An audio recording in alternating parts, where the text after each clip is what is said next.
छोड़ दिए बात पर छोड़ दिए जनता के प्रति क्या बोलिएगा खेसारी जी?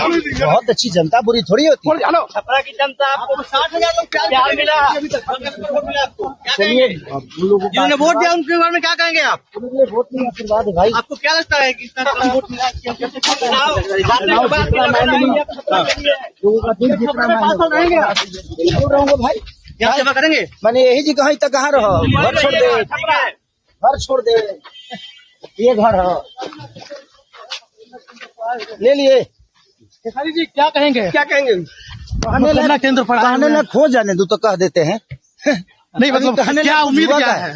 मेरी क्या है उम्मीद उस पे है, बाकी किसी पे नहीं। हाँ देखिए हम लोगों के लिए ये सेटबैक है और यकीनी ऐसे रिजल्ट की उम्मीद नहीं थी और कोई भी एक तरह से जो राजनीति में पॉलिटिक्स में लोग ये रखते हैं वो अपना कैलकुलेशन करते हैं। ये बात सही है, मैंने और भी जगहों पे ये बात कही है कि बिहार में एक सेट पैटर्न पे वोट होता है जो पैटर्न शुरू हुआ 1995 में। 1995 से जो वोटिंग पैटर्न शुरू हुआ वो आज तक कायम है। आपको 2020 में थोड़ा डिफरेंट मिलेगा। तो 2020 में इसलिए आपको थोड़ा डिफरेंट मिलेगा कि चिराग पासवान जी उस गठबंधन से एक तरह से नीतीश जी के सभी कैंडिडेट्स के खिलाफ उन्होंने उम्मीदवार खड़ा कर दिया था, जिसकी वजह से 24 सीटें आरजेडी जीत गई थी ज्यादा और 10 सीटें कांग्रेस ज्यादा जीत गई थी। इस बार उन लोगों ने एक साथ लिया और यही नहीं, चूंकि चिराग पासवान जी ने कैंडिडेट खड़ा कर दिया था नीतीश जी के सारे कैंडिडेट्स के खिलाफ, इसलिए नीतीश जी के जो सपोर्टर्स थे उन्होंने चिराग पासवान जी को के उम्मीदवारों को वोट नहीं दिया, इसलिए उनको शायद एक सीट आई थी या एक भी नहीं आई थी, वो सभी सीटें हार गए थे। तो जाहिर है कि उन सब सीटों को जोड़ लीजिए जो चिराग पासवान जी की वजह से कांग्रेस जीती, जो चिराग पासवान जी की वजह से आरजेडी जीती और जो नीतीश जी की वजह से चिराग पासवान जी का कैंडिडेट हारा तो हमारे अलायंस का कैंडिडेट जीता होगा। उन सब सीटों को जोड़ लिए तो जो आज का आंकड़ा है यही थोड़ा 2-4 सीट आगे पीछे होगा।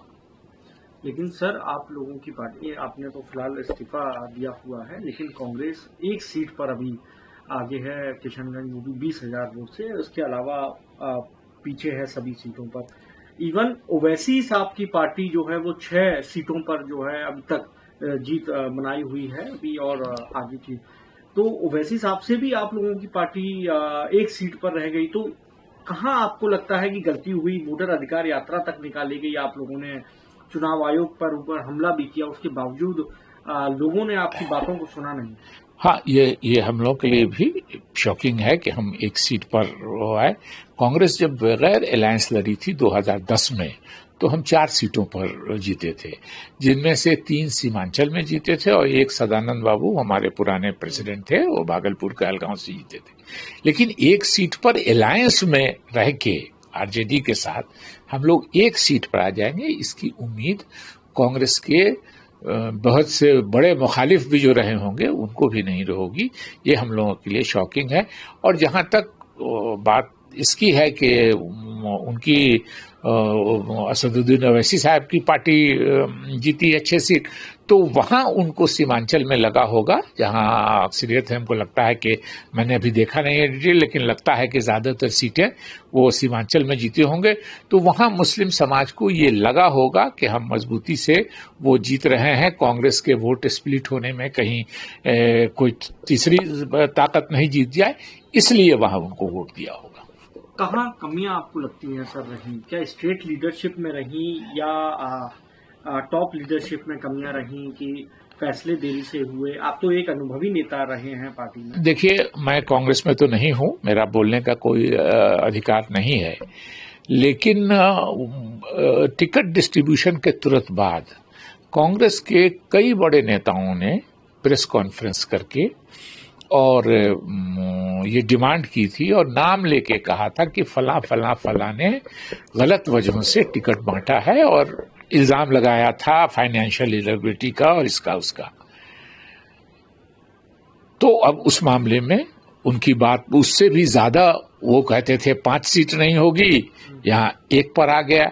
तो जाहिर है कि जो लीडरशिप है एज ए वेल विशर हम उम्मीद करते हैं कि जरूर जांच होगी और जिन लोगों पर इल्जाम लगा है उनके खिलाफ, अगर ये बात सही, गलती किसी से भी हो सकती है, लेकिन अगर जिन्होंने जानबूझ के सैबोटेज किया है, दूसरे कंसिडरेशन पे टिकट दिया है, तो जाहिर है कि उनके खिलाफ एक्शन होना चाहिए। सर, अब आप लोगों की पार्टी की तरफ से SIR और EVM और चुनाव आयोग, इन तीनों जो बिंदु हैं उन पर अटैक किया जा रहा है, तो आपको लगता है ये लाजमी है करना, या जो मैंडेट मिला है उसको एक्सेप्ट करना चाहिए और काम करना चाहिए? देखिए, आपने मेरी पार्टी कह दिया, मैं अब कांग्रेस में नहीं हूं। मैंने पोलिंग खत्म होते ही रिजाइन कर दिया था। मैं कांग्रेस का मेंबर नहीं हुआ। हाँ, वो सही है। मैंने अभी देखा नहीं है कि क्या लोगों ने कहा है, कांग्रेस वालों ने क्या कहा है। मैं देख लेता हूं कि कांग्रेस के लोग पे सवाल खड़े किए हैं कि SIR में जो वोट काटे गए या SIR की गिनती की वजह से इतना लीड जो है बीजेपी कर रही है, क्योंकि बीजेपी नहीं, अभी जब तक हम लोग ये समझेंगे नहीं कि क्या कहा है, हम नहीं समझ पा रहे हैं कि SIR की वजह से क्या होगा।